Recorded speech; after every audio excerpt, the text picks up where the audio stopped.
विद्यार्थी मित्रांनो, आज आपण या व्हिडिओमध्ये LLB 5 इयर्स 2026 चं फायनल मेरिट लिस्ट ही पब्लिश झालेली आहे. कशा पद्धतीने चेक करायचं आहे तुमचा रँक, स्टेट वाईज रँक तुमचा कशा पद्धतीने चेक करायचा आहे.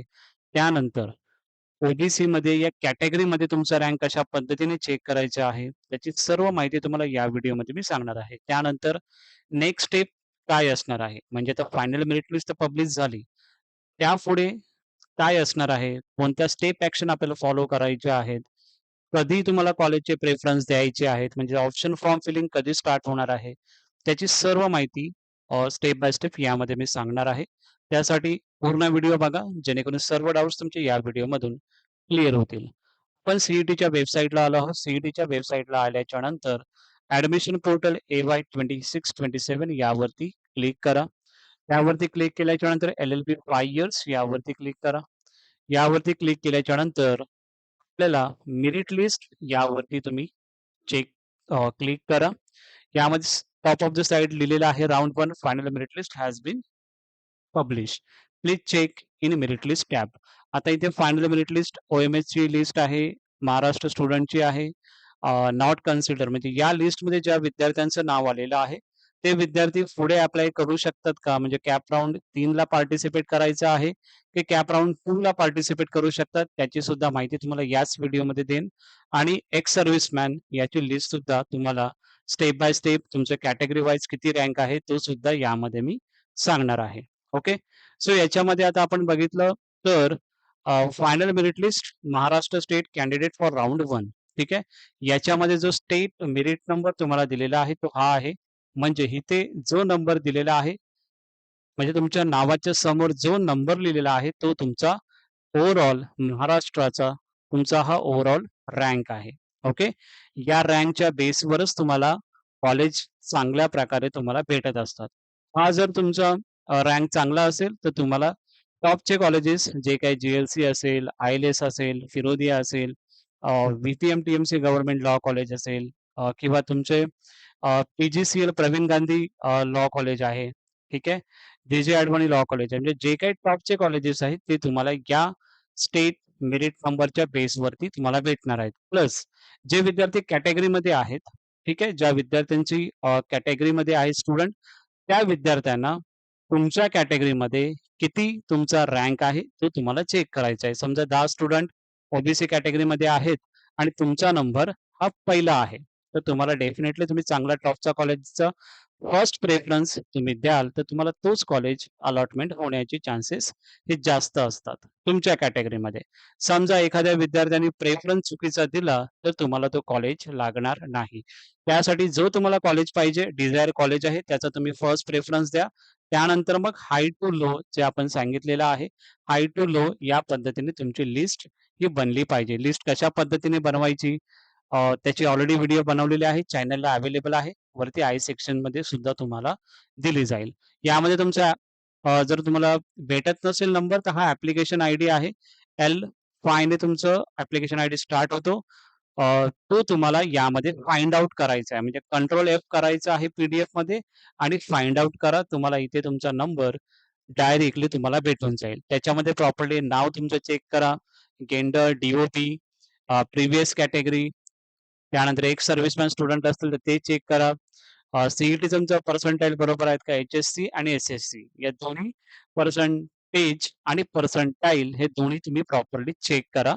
जेणेकरून तुम्हाला at the time of admission कोणतेही प्रॉब्लेम्स तुम्हाला येणार नाहीत. हे झाली आपली महाराष्ट्र स्टेट कॅन्डिडेटची लिस्ट. याची लिस्ट मी बनवत आहे आणि हे डायरेक्टली तुम्हाला टेलिग्राम चॅनलला टाकून देईन. ओके. त्यानंतर अदर कॅटेगरीचं आपण जर बघितलं म्हणजेच ex serviceman. So ex serviceman साठी जे विद्यार्थी आहेत, त्यांनी जर आपण इथे बघितलं, इथे मी ऑलरेडी एक्सेल शीट बनवलेली आहे.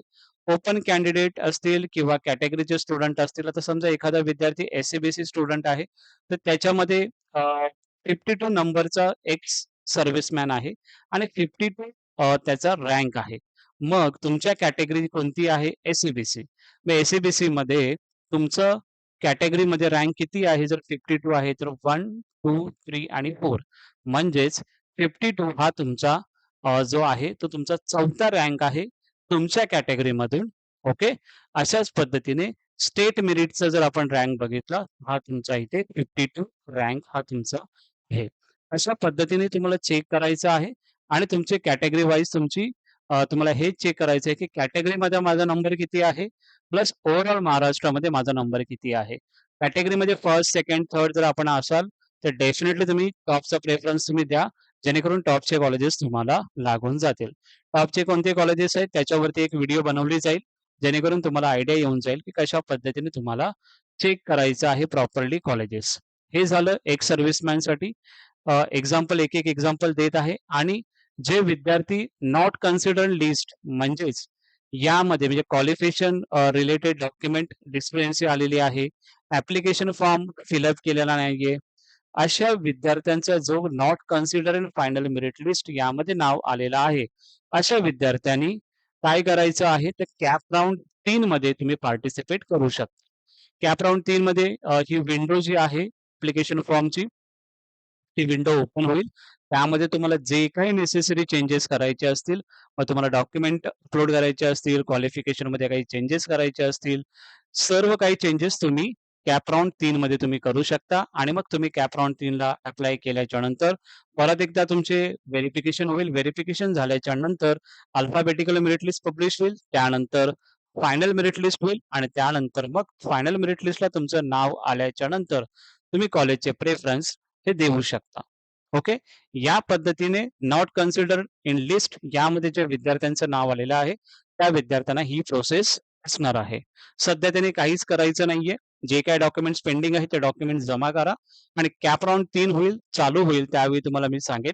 त्यावेळी तुम्हाला प्रॉपरली डॉक्युमेंट्स हे सर्व गोष्टी अपलोड करायच्या आहेत. आता ज्या विद्यार्थ्यांचं फायनल मेरिट लिस्टमध्ये जर ओ-एम-एस स्टुडंट आहे, ओके. तर त्या विद्यार्थ्यांना काय करायचं आहे, ओ-एम-एस तुमचा मेरिट नंबर बघायचा आहे आणि तुमचा ओ-एम-एस कॅटेगरीमधून तुमचा किती नंबर आहे तो तुम्हाला चेक करायचा आहे. आता या विद्यार्थ्याचा सेकंड रँक आहे. ओके. सो त्या पद्धतीने जर आपण चेक केलं, तर तुम्हाला या विद्यार्थ्याला चांगल्या कॉलेजेस अलॉटमेंट होणार आहेत. त्याच पद्धतीने तुमचा ओ-एम-एस कॅटेगरीमध्ये तुमचा रँक किती आहे, तो तुम्हाला यामध्ये चेक करायचा आहे. त्या पद्धतीने आपल्याला कॉलेजचे प्रेफरन्स हे तुम्हाला द्यायचे आहेत. ओके. अशा पद्धतीने ओ-एम-एस स्टुडंटची ही जी लिस्ट आहे, या सर्व लिस्ट तुम्हाला डायरेक्टली टेलिग्राम चॅनलला भेटून जाईल. टेलिग्रामची लिंक डिस्क्रिप्शन बॉक्समध्ये आहे. तिथून तुम्ही डाउनलोड करू शकता.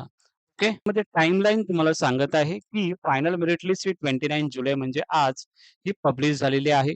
काय चेक करायचं आहे? नेम, डी पर्सेंटाइल, कॅटेगरी हे प्रॉपरली चेक करा आणि एस-एस-सी आणि एच-एस-सीचं तुम्हाला मार्क्स हे चेक करायचे आहेत प्रॉपरली आणि तुमचे पर्सेंटाइल हे प्रॉपरली असेल, तर तुम्हाला काहीही चेक करायची गरज नाहीये मग.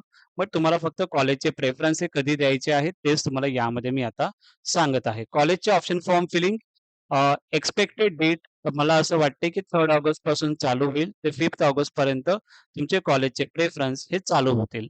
ओके. त्यानंतर मग कॉलेज अलॉटमेंट तुम्हाला होणार आहे 6 ऑगस्ट रोजी आणि कॉलेजमध्ये तुम्हाला ॲडमिशनसाठी जायचं आहे 7 ऑगस्ट ते 9 ऑगस्ट 2026 या दरम्यान. ओके. सो अशा पद्धतीने तुमची टाईमलाईन असणार आहे. या टाईमलाईनमध्ये एक्सपेक्टेड जे हे शेड्यूल आहे ते तुम्हाला यामध्ये दिलेलं आहे. कारण की परत तुमचे एक क्वेशन असणार, कॉलेज प्रेफरन्स कधी द्यायचे आहेत, कधी ऑप्शन फॉर्म चालू होणार आहे. त्यासाठी एक टेंटेटिव्ह डेट्स तुम्हाला यामध्ये मी सांगितलेली आहे. ओके. सो आय होप तुम्हाला या सर्व गोष्टी समजल्या असतील. कशा पद्धतीने तुम्हाला रँक चेक करायचा आहे, तुमच्या कॅटेगरीमध्ये कितवा रँक आहे, त्या बेसवरच तुम्हाला कॉलेज अलॉटमेंट हे होणार आहेत. कशा पद्धतीने होणार आहेत, ते तुम्हाला यामध्ये मी सांगितलेलं आहे. ओके. तुम्हाला जर हा व्हिडिओ आवडला असेल, तर नक्की या व्हिडिओला लाईक करा. हा तुमचा चॅनल आहे, तर डेफिनेटली याला सबस्क्राईब करण्याचा प्रयत्न करा. Thank you so much.